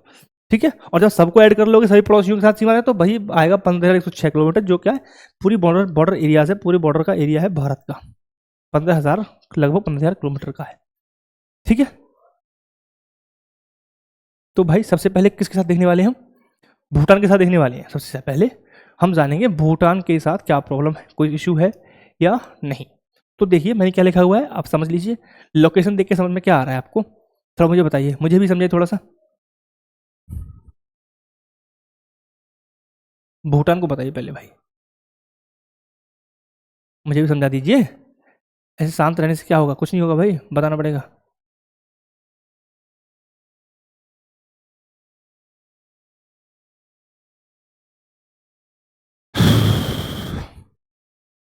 देखो, ये भूटान का एरिया है, मैप आप देख चुके हैं, वर्ल्ड मैप आपने देख लिया है, भारत की स्थिति क्या है।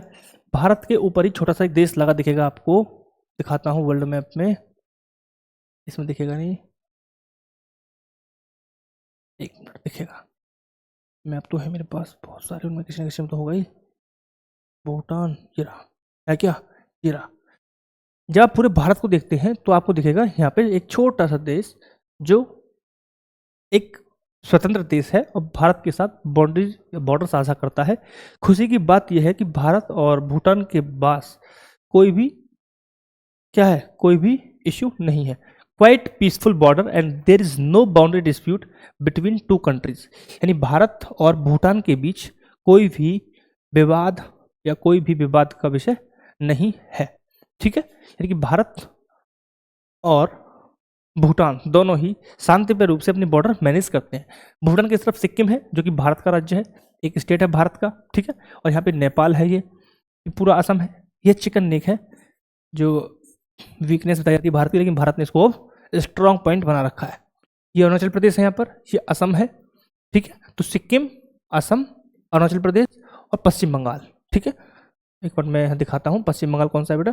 पश्चिम बंगाल ये वाला है, यहाँ से यहाँ तक ये भूटान था, अरे ये सिक्किम है ऊपर वाला, ये सिक्किम, ये पश्चिम बंगाल है, वेस्ट बंगाल, ये असम हो गया, और यहाँ पे तो मेघालय है, और यहाँ पे अरुणाचल प्रदेश, और ये है भूटान, ठीक है।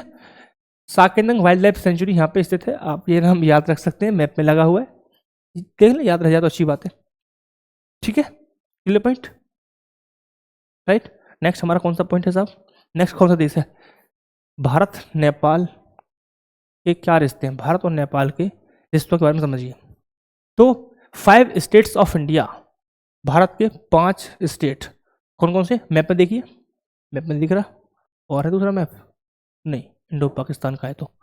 तो भाई भारत के 5 स्टेट कौन कौन से, उत्तराखंड, एक मिनट यहाँ देख लेंगे आप, यहाँ दिखेगा तो यहाँ दिख जाएगा,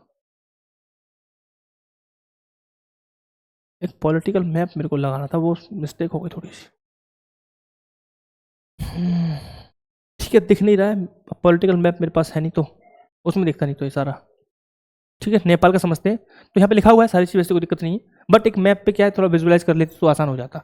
तो भारत के 5 राज्य, उत्तराखंड, उत्तर प्रदेश, बिहार, पश्चिम बंगाल, सिक्किम, नेपाल के साथ सीमा साझा करते हैं, सीमा के साथ लगा हुआ है, जहां पर भारत और नेपाल के बीच अनरेस्ट्रिक्टेड मूवमेंट होता है, गुड्स का, पीपल्स का, ठीक है। यानी कि लोगों की आवाजाही वहां पर इजीली है, कोई रेस्ट्रिक्शन वहां पे नहीं है। भारत नेपाल का एक बड़ा हिस्सा शिवालिक रेंज की तलहटी से चलता है, यानी कि भारत और नेपाल की सीमा है वो शिवालिक रेंज के साथ साथ बॉर्डर साझा करता है, साथ साथ चलता है, ठीक है साहब। अब बात करें थोड़ा सा विवादित क्षेत्र कौन कौन से हैं, तो सबसे इंपॉर्टेंट चीज़ है विवादित क्षेत्र में काला पानी। तो ये लोकेशन देख रहे हैं आप, ये काला पानी की लोकेशन है, ठीक है। तो नेपाल ये कहता है कि हमारा है और भारत कहता है ये हमारा है।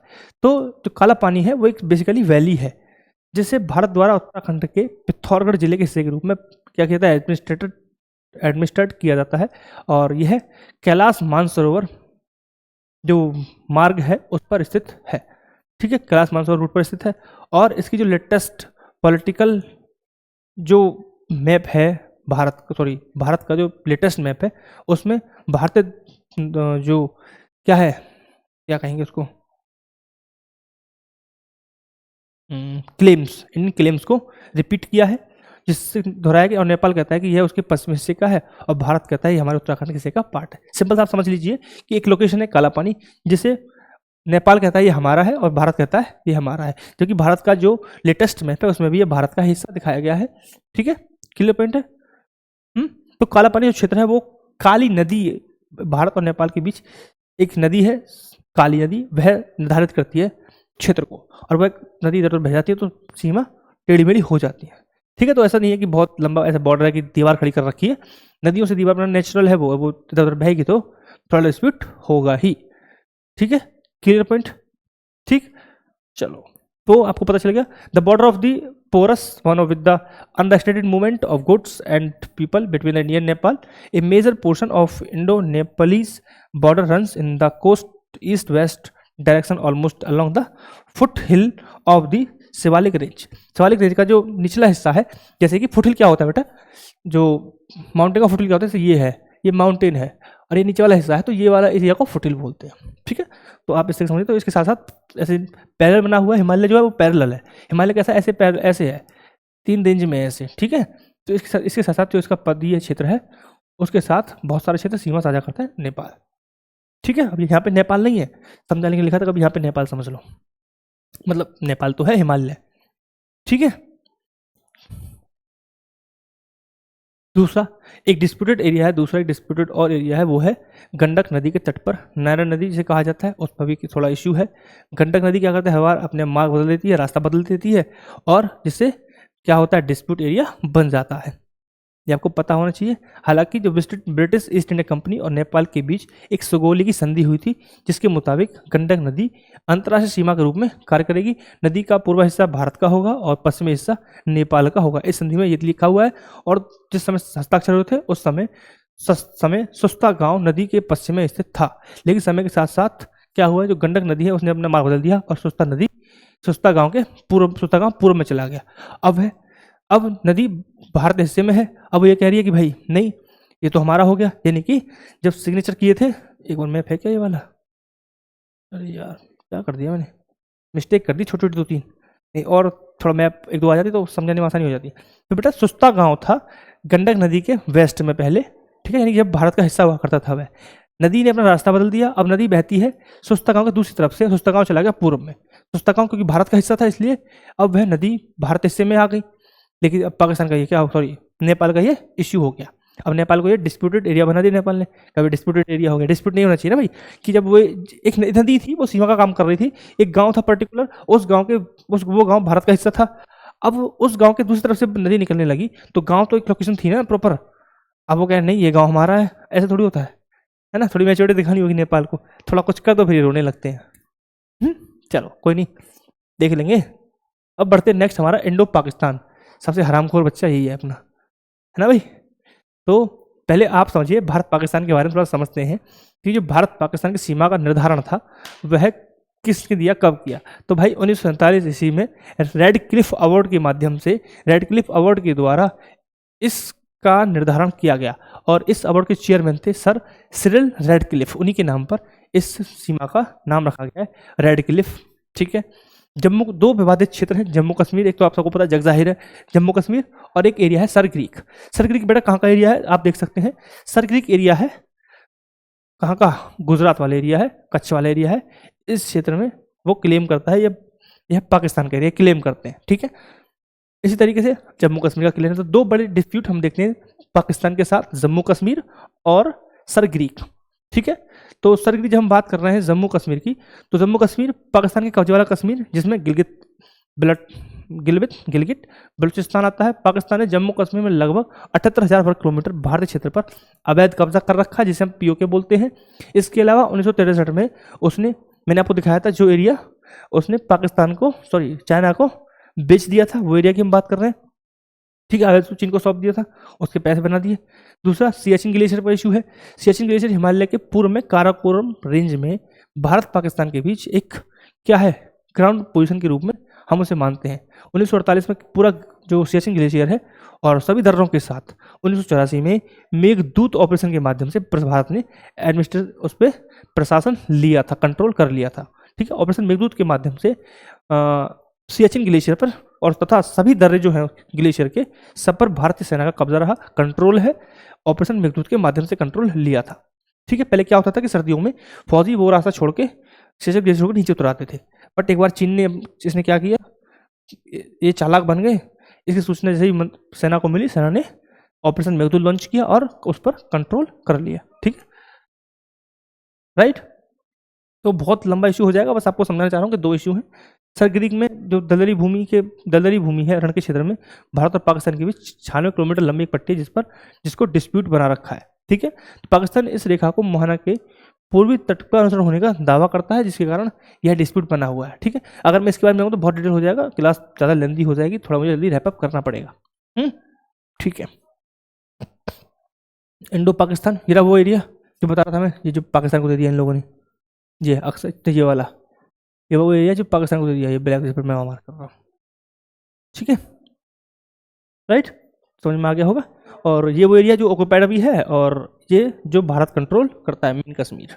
कश्मीर तो पूरा ही है, लेकिन जो भारत कंट्रोल करता है ये वो एरिया है, और ये वो एरिया है जो पाकिस्तान कंट्रोल करता है, और यह वो एरिया है जो भारत सक्षम वैली से बोलते हैं, इसे चाइना कंट्रोल करता है। चाइना को इसने बेच दिया सो कॉल्ड, एंड ये अक्सर चीज़ें जो 1962 के वॉर में चाइना ने ऑक्यूपाइड किया है, ठीक है। तो अब बात करेंगे हम भारत और बांग्लादेश को लेकर। नेक्स्ट हमारा भारत और बांग्लादेश को लेकर है, इसके बारे में आप क्या समझते हैं बताइए। तो आप सभी को पता है बांग्लादेश के साथ भारत की जो सीमा रेखा है, जो बाउंड्री है, वो 4096 किलोमीटर की है, 4096 किलोमीटर की है, जो कि सबसे लंबी है। इसको भी रेड क्लिफ में किया था क्योंकि आप सभी को पता है 1971 से पहले बांग्लादेश हुआ नहीं करता था, बांग्लादेश एग्जिस्ट नहीं करता था। बट 1971 में पाकिस्तान को तोड़कर भारत सेना की सहायता के साथ एक नए देश का जन्म हुआ, जिसे हम आज बांग्लादेश के रूप में जानते हैं। ठीक है, तो पूरी पाकिस्तान था, तो पाकिस्तान का जो डिवाइडेशन था, जो बाउंड्री थी, वो किसने की थी? रेड क्लिफ ने की थी। तो यहाँ भी रेड क्लिफ अवार्ड के नाम से हम जानते हैं। ठीक है, लोकेशन आप देख सकते हैं, ये पूरा बांग्लादेश है, इधर मेघालय है, ये त्रिपुरा है, भारत कैसे वेस्ट बंगाल है ना, और यहाँ पे असम का पूरा क्षेत्र है। ठीक है, तो ये एरिया है जहाँ पर भारत उसके साथ बॉर्डर साझा करता है। और ये वो डॉक्यूमेंट है, अखबारी कटिंग है, जो हमने 100वें संविधान के माध्यम से चेंज किया था, जो भारत ने 111 एनक्लेव इनको दिए थे और 51 एनक्लेव बांग्लादेश से लिए थे। 100वें संविधान संशोधन के माध्यम से यह हुआ था। एनक्लेव वो एरिया होता है जो 3 तरफ से किसी और देश की बाउंड्री से घुरा हो। जैसे कि ये लिखा हुआ है इंडिया, और यहाँ से यह पूरा घिरा हुआ है बांग्लादेश से ऐसे, तो ये एक एनक्लेव हो गया। ऐसे 111 एनक्लेव थे जिनको भारत ने दिया है इन्हें, और 151 एनक्लेव थे वो भारत ने लिए हैं। ठीक है, एनक्लेव वो एरियाज होते हैं जो 3 तरफ से किसी और देश से घिरे हों। Right, clear? ठीक है, तो इनके साथ विवाद था ये, तो ये सेटल कर लिया गया, कोई विवाद ऐसा है नहीं। ठीक, अब बढ़ेंगे नेक्स्ट हम भारत और म्यांमार के साथ क्या सीन है। म्यांमार के साथ आप लोकेशन देखिए और एंजॉय कीजिए थोड़ा सा। तो भाई रफली अगर हम बात करें, रफली बॉर्डर्स की हम बात करें, बाउंड्री की हम बात करें, तो ब्रह्मपुत्र और इरावती नदी है, उसके बीच का जो क्षेत्र है वो आता है म्यांमार के साथ, बाउंड्री बनती है बाउंड्री। ठीक है, समझ में आ गया कि मोटे तौर पर जो सीमा है, जो रेखा है, जो बाउंड्री है, वह ब्रह्मपुत्र और इरावती के बीच जो बेसिन जल क्षेत्र है, बेसिन है, बाउंड्री है, वाटर साइड है, उसके द्वारा क्या है बेटा, बनाई जाती है बाउंड्री। और यह अक्सर नदी कहाँ से होकर गुजरती है? जंगलों से होकर, वनों से होकर। ठीक है, तो अगर मैं बात करूँ, एक बॉर्डर है, नदी के माध्यम से बॉर्डर बन रहा है, उसके एक तरफ भारत है, तो भारत की तरफ से कौन कौन से एरियाज हैं? जो हो गया मिजो, हो गया मिजो हिल्स, ठीक है, ये एरिया हो गया, ये वाला इधर म्यांमार है। तो किसके साथ? ये कोहिमा हो गया, मणिपुर, मिजोरम, और यहाँ पे अरुणाचल प्रदेश है जो बॉर्डर साझा कर रहे हैं। ठीक है, तो भाई मेरे, तो ये ब्रह्मपुत्र नदी और साथ साथ इरावती नदी दोनों के जल क्षेत्र साथ साथ चलते हैं और यहाँ पे बॉर्डर की तरह ये कार्य करते हैं। तो एक तरफ भारत है, तो भारत के कौन कौन से एरिया हो गए? भारत के हो गए मिजो, मणिपुर और नागालैंड। मिजो, मणिपुर और नागालैंड एरिया हो गया। वहीं अगर हम बात करें म्यांमार की, तो म्यांमार की तरफ से बेटा आता है चिन हिल्स, नाग हिल्स और कोचिन राज्य। 3 स्टेट अपनी बाउंड्री से साझा करते हैं भारत के साथ। तो यहाँ पे ये सब लिखा हुआ है, द बाउंड्री रन्स रफली along the water side between the Brahmaputra and Irrawaddy. It pass through the thickly forest region with the Mizo Hills, Manipur and Nagaland on the Indian side, and the other side Chin Hills, Naga Hills and Cochin State of the Mizo. Right? ठीक है साहब, clear? चलिए अब थोड़ा सा चीज़ समझ लीजिए, हमने एक बात की थी, एक यहाँ से नई चीज़ समझिए, नया कॉन्सेप्ट समझिए। जब हम बात करते हैं, यह है गोल्डन क्रीसेंट और यह है गोल्डन ट्राइंगल। तो बेटा आप इन चीज़ों को याद रख सकते हैं जो एग्जाम की तैयारी कर रहे हैं, कि जो अफगानिस्तान, पाकिस्तान और भारत का हिस्सा, तो किसका हिस्सा है? ये गोल्डन क्रीसेंट का हिस्सा है, और इधर गोल्डन ट्रायंगल भी भारत के है। तो एक तरफ भारत के गोल्डन क्रीसेंट है और एक तरफ भारत के गोल्डन ट्रायंगल है। और ये अच्छी चीज़ नहीं है, जो गोल्डन ट्रायंगल और गोल्डन क्रीसेंट है, यह ओपीएम के लिए बहुत ही ज़्यादा उपजाऊ क्षेत्र है। ठीक है, तो इसलिए हमारे जो बॉर्डर एरियाज हैं वहाँ पे इश्यू होते हैं कि हमारे नौजवान हैं वो नशे से लत हैं, नशे करते हैं, इसलिए ज़्यादा प्रभाव क्यों पड़ता है? क्योंकि इस क्षेत्र में ओपीएम की जो खेती है वो बहुत ज़्यादा होती है और उसके लिए उपजाऊ भूमि है। इसी तरीके से पूरब में भी ये है। ठीक है, क्लियर? तो आप ये चीज़ यहाँ से समझ सकते हैं। एक सेकंड है ना, एक मिनट, क्या हो गया लैपटॉप में भाई? क्लास तो रिकॉर्ड करा दे पूरी। चलो आगे बढ़ते हैं नेक्स्ट, और नेक्स्ट हमारा है इंडियन श्रीलंका बाउंड्रीज। जब हम बात करें भारत और श्रीलंका के बीच में, तो भारत और श्रीलंका की जो बाउंड्रीज है वह एक बहुत ही नैरो एंड सेलो वाटर से एक दूसरे को जोड़ रखते हैं, जिसे हम बोलते हैं पाक स्टेट। ठीक है, पाक स्टेट के माध्यम से जुड़ता है। अगर मैं बात करूं कि जो भारत तमिलनाडु पर धनुषकोडी है, वह और श्रीलंका में जाफना प्रायद्वीप, दोनों में 32 किलोमीटर दूर है। ठीक है, दोनों में 32 किलोमीटर का ही डिफरेंस है, यहाँ से यहाँ तक 32 किलोमीटर का डिफरेंस है, दोनों में ज़्यादा डिफरेंस नहीं है। ये दो बिंदु जो पॉइंट हमने बात की, तलाई मनार से जाफना प्रायद्वीप का एक पॉइंट है तलाई मनार, धनुषकोडी तमिलनाडु में है, जाफना प्रायद्वीप श्रीलंका में है, तलाई मनार पॉइंट है, दोनों के बीच डिफरेंस है 32 किलोमीटर का, और दोनों पॉइंट एक दूसरे से एडम ब्रिज से जुड़े हुए, टापू के माध्यम से जुड़े हुए हैं। हालांकि जो भारत और श्रीलंका की सीमा के संबंधित जो भी इश्यूज हैं, वह कुल मिलाकर ओवरऑल हम देख सकते हैं कि शांति उनमें क्या है, शांति स्थापित हो चुकी है। और पाक जलडमरू में एक द्वीप था, कच्चा द्वीप, जिसके जो दिक्कत थी कि वह जो डिस्प्यूट था कि उस पर स्वामित्व किसका होगा, वो किसकी कंट्रोल में माना जाएगा, तो भारत द्वारा इसे 1974 में श्रीलंका को सौंप दिया गया था। हालांकि यूएन क्लॉज के मुताबिक वह भारत का हिस्सा होना था, बट उसे कहाँ सौंप दिया गया, भारत ने श्रीलंका को सौंप दिया, क्योंकि यूएन क्लॉज के माध्यम से अपनी समुद्री सीमा से 200 नॉटिकल मील तक आपका EEZ होता है, एक्सक्लूसिव इकोनॉमिक जोन होता है। ठीक है, और जब दो देश ऐसे टकराव में आते हैं कि यहाँ से 200 नॉटिकल दूर नहीं हो सकता, यहाँ से 200 नॉटिकल मील नहीं हो सकता, तो जिसका लैंड मास ज़्यादा होता है उसको ज़्यादा एरिया दिया जाता है। इस रूल के अकॉर्डिंग यूएन क्लॉज में भारत को कच्चा द्वीप का कंट्रोल मिलना था, बट भारत ने 1974 में किसको कंट्रोल सौंप दिया, कंट्रोल सौंप दिया बेटा श्रीलंका को। यहाँ पे सब लिखा हुआ है, आप ये देख सकते हैं। ठीक है, ये मैप हो गया। ठीक है, अब हम बात थोड़ा सा समझेंगे चाइना को लेकर। चाइना को लेकर थोड़ा सा बहुत ही लंबा है, तो भाई चाइना के हमारे पास 3 इशूज है चाइना के, वेस्टर्न, मिडिल और ईस्टर्न। हम चाइना को 3 पार्ट में देखेंगे, 3 इशू चाइना के साथ हैं। एक तो वेस्टर्न हो गया, वेस्टर्न रेंज में, दूसरा हमारा हो गया ईस्टर्न, और साथ ही साथ मिडिल पॉइंट पर भी चाइना के साथ इशू है। ठीक है, तो वेस्टर्न में क्या होता है, यहाँ पे इंक्रोचमेंट किन्होंने किया है। ठीक है, लद्दाख में बहुत सारे एरियाज को अपना बताते हैं, इधर ये कहते हैं कि अरुणाचल प्रदेश पूरा ही हमारा है ना, बहुत सारे ऐसे उनके इश्यूज हैं। ठीक है साहब, तो हम 1 बाय 1 देखेंगे कि तीनों में क्या क्या दिक्कतें हैं।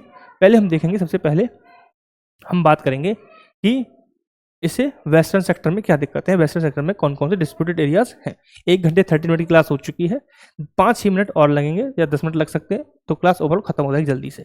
ठीक है, तो पश्चिम सेक्टर के साथ भारत लगभग 2152 किलोमीटर की सीमा साझा करता है। मैं भी बात करूँ बेटा इस वाले सेक्शन की, सिर्फ इस वाले सेक्शन की मैं बात कर रहा हूँ, इस वाले सेक्शन की मैं बात कर रहा हूँ। यहाँ पे लिखा भी हुआ है, आप देख सकते हैं कि भारत लगभग 2150 किलोमीटर की सीमा साझा करता है। और यह जो हमारा यूटी है लद्दाख, ठीक है, जो पहले जम्मू कश्मीर का माना था, चीन के जिनजियांग प्रांत के बीच का ये एरिया रहेगा। ठीक है, जो मैंने बताया जो बॉर्डर है कितना है बेटा, 2152 का है, चीन के जिनजियांग प्रांत से और लद्दाख के बीच का ये बॉर्डर है। इस सेक्टर में अक्सर चीन को लेकर क्षेत्र विवाद है, और भारत इसे पूर्ववर्ती कश्मीर का हिस्सा होने का दावा करता है, जबकि चीन का दावा है कि यह इसका सिंजियांग का प्रांत है, यानी कि पीओके को लेकर इश्यू है, सॉरी अक्साई चीन को लेकर। ठीक है, भारत उसका दावा करता है कि पूर्ववर्ती यानी पहले कश्मीर का हिस्सा है, बट चाइना कहता है ये हमारे जिनजियांग प्रांत का हिस्सा है।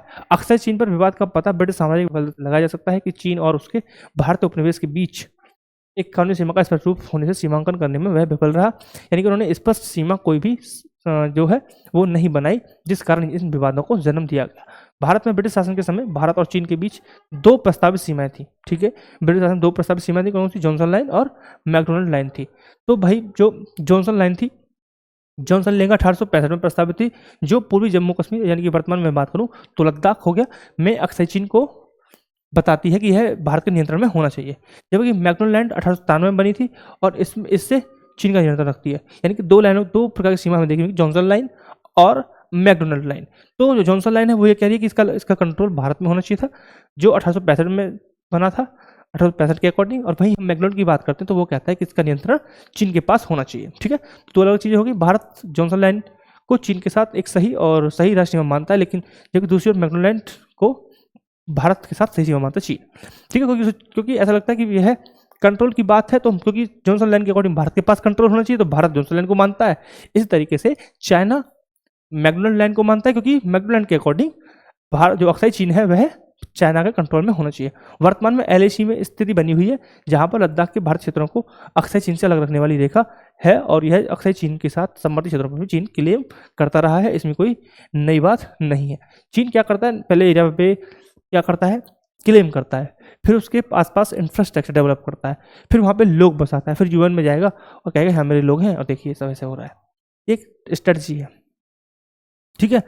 नेक्स्ट हम बात करेंगे मिडिल सेक्टर को लेकर, यानी कि अब हम बात करेंगे ये वाला एरिया। ठीक है, ये मिडिल सेक्टर है। मिडिल सेक्टर में क्या है बेटा, तो इस क्षेत्र में भारत चीन के साथ लगभग 625 किलोमीटर साझा करता है, यानी कि 152 और 625 की सीमा साझा करता है। और यह लद्दाख से नेपाल तक जल क्षेत्र के साथ चलती है, जल मतलब नदियों के साथ यह सीमा बनी हुई है। हिमाचल प्रदेश और उत्तराखंड इस क्षेत्र में तिब्बत के साथ सीमा साझा करते थे, और इस इलाके में सीमा को लेकर दोनों पक्षों में ज़्यादा असहमति नहीं है, क्योंकि नदियों के साथ सीमा साझा करता है। भारत चीन के साथ 1140 किलोमीटर लंबी सीमा साझा करता है पूर्वी सेक्टर में, यानी कि अब हम बात करते हैं इस वाले सेक्टर की और इस वाले सेक्टर की। ठीक है साहब।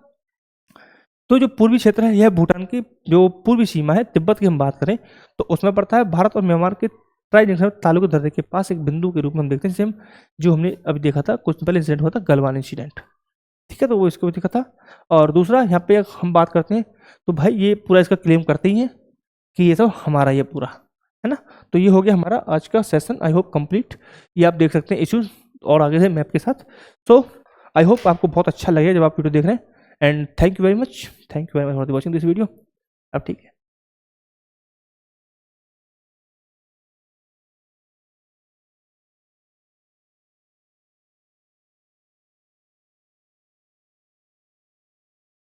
Thank you.